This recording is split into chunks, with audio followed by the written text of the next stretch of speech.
బెంగళూరు హైవేలో అతి తక్కువ సమయంలో ఎక్కువ లాభాలను తెచ్చిపెట్టే అద్భుతమైన అవకాశాన్ని అస్సలు వదులుకోకండి. ముడా మరియు రెరా ప్రమాణాలతో ముస్తాబవుతున్న శ్రీ ఆద్రిక వెంచర్ లో అతి తక్కువ ధరలో ఓపెన్ ఫ్లాట్స్ పై ఇప్పుడే ఇన్వెస్ట్ చేయండి. ఈ వెంచర్ బాలనగర్ లో ఎన్నో డెవలప్మెంట్స్ అండ్ ఎంప్లాయ్మెంట్ జోన్స్ కు అతి చేరువలో కలదు. మరిన్ని వివరాలకు స్క్రీన్ మీద కనిపిస్తున్న నెంబర్ కు కాల్ లేదా వాట్సాప్ చేయండి. హరి ఓం. మా ఛానల్కి స్వాగతం. చూస్తున్న వీక్షకులకు ప్రేక్షకులకు ప్రియ కాళ భైరవ భగవద్బంధులకి స్వాగతం పలుకుతూ మమ్మల్ని ఎంతగానో ఆదరిస్తూ ఉండబడినటువంటి ప్రియ సోదర సోదరీమణులకు, భగవద్బంధువులకు, సనాతన ధర్మ సంరక్షకులకు, జ్యోతిష్య అభిమానులకు అందరికీ స్వాగతం పలుకుతూ ముందస్తుగా ధనత్రయోదశి పండగ శుభాకాంక్షలు. అందరి ఇంట లక్ష్మీదేవి స్థిరనివాసంగా ఉంటూ అందరికీ భోగభాగ్యాలను సుఖశాంతులను ప్రసాదించాలని కోరుకుంటూ ఆశీర్వచనం. 16/10/2024 నుండి 31/10/2024 వరకు అక్టోబర్ మాసంలో ద్వితీయార్థంలో పుట్టినటువంటి వారందరికీ కూడా ముందస్తుగా జన్మదిన శుభాకాంక్షలు. గతంలో వివాహం చేసుకున్న వారికి వివాహ వార్షికోత్సవ శుభాకాంక్షలు. ద్వాదశ రాశుల్లో గ్రహ గమనాల్ని ఒకసారి పరిశీలన చేద్దాం. వృషభ రాశిలో దేవగురు బృహస్పతి సంచార స్థితి, కన్యరాశిలో కేతు సంచార స్థితి, తులారాశిలో రవి బుధ సంచార స్థితి, వృశ్చిక రాశిలో శుక్ర సంచార స్థితి, కుంభరాశిలో శని భగవానుడు సంచార స్థితి, మీనరాశిలో రాహు సంచార స్థితితో ద్వాదశ రాశుల్లో గ్రహ గమనాలు ఈ విధంగా ఉన్నాయి.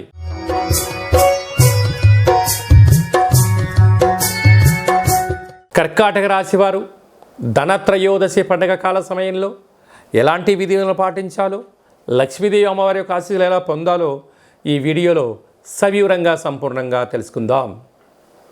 కర్కాటక రాశిలో ఏ నక్షత్రాలు వస్తాయనగా పునర్వసు నక్షత్రంలోని చివరి పాదమని 4వ పాదము, పుష్యమి నక్షత్రంలోని 4 పాదాలు, ఆశ్లేష నక్షత్రంలోని 4 పాదాలు కలిపితే కర్కాటక రాశి. చాలామంది పుట్టినటువంటి కాల సమయంలో డేటా ఆఫ్ బర్త్లో లేనటువంటి కారణం వలన పేరు యొక్క మొదటి అక్షరాన్ని అనుసరిస్తూ రాశిని తెలుసుకునే ప్రయత్నం చేద్దాం. హీ, హూ, హే, హో, డా, డి, డు, డే, డో అక్షరాల వారందరూ కర్కాటక రాశి జాతకులే. కర్కాటక రాశికి అధిపతి చంద్ర భగవానుడు.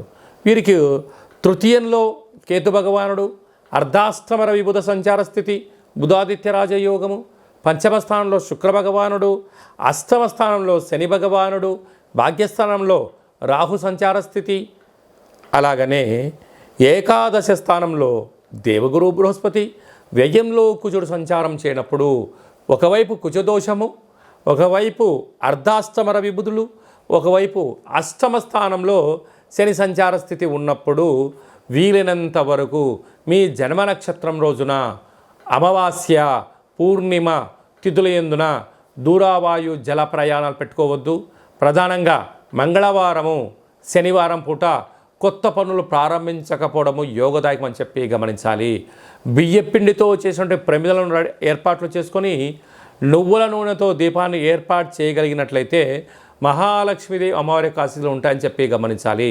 ఇంటి సింహద్వారం దగ్గర గోధుమ పిండితో చేసిన ప్రమిదలను ఏర్పాటు చేసుకొని కొబ్బరి నూనెను కానీ ఆవ నూనెను వేసి దీపాన్ని వెలిగించుకోవడం వలన మనశ్శాంతి, ఆయువృద్ధి కలుగుతుందని చెప్పి గమనించాలి. అలాగే నీటి వ్యాపారస్తులు, హోటల్ వ్యాపారస్తులు, వస్త్ర వ్యాపారము, అలాగనే జ్యువెలరీ వ్యాపారాలు, జిమ్ సెంటర్లు, మార్కెటింగ్ రంగంలో ఉండబడిన వారందరికీ కూడా ఓపిక, పట్టుదల అవసరం. అనేకమైనటువంటి మంది మిమ్మల్ని విమర్శించే పరిస్థితి ఉంటుంది, కానీ వాటిని ఏది పట్టించుకోకుండా ధర్మబద్ధంగా ఉండండి, భగవంతుడి ఆశీస్సులు పొందండి.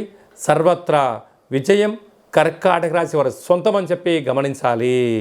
ఆశ్వీజ మాసంలో ముఖ్యమైనటువంటి పండుగల గురించి క్లుప్తంగా సవివరంగా సంపూర్ణంగా తెలుసుకుందాం. మనకు 17వ తారీఖున ఆశ్వీజ మాస శుద్ధ పూర్ణిమ. విశేషంగా అమ్మవారి యొక్క శరణవరాత్రులు అయిపోయినటువంటి పూర్ణిమ.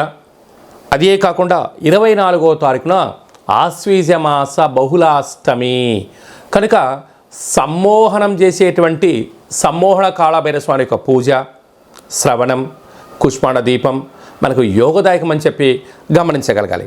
అలాగనే మనకు 30వ తారీఖున ధనత్రయోదశి పండగ కనుక మనమందరము కూడా లక్ష్మీదేవిని ఇంటికి స్వాగతం పలికేటువంటి కార్యక్రమాలు కనుక మనమందరం కూడా ఇంటినల్లా శుద్ధి పెట్టుకుందాం, ఇంటికి మామిడాకులు కట్టుకుందాం, కొబ్బరాకులు కట్టుకుందాం, ప్రతి ఇంట్లో లక్ష్మీదేవి పూజ చేద్దాం, లక్ష్మీదేవికి స్వాగతం పలుకుతాం.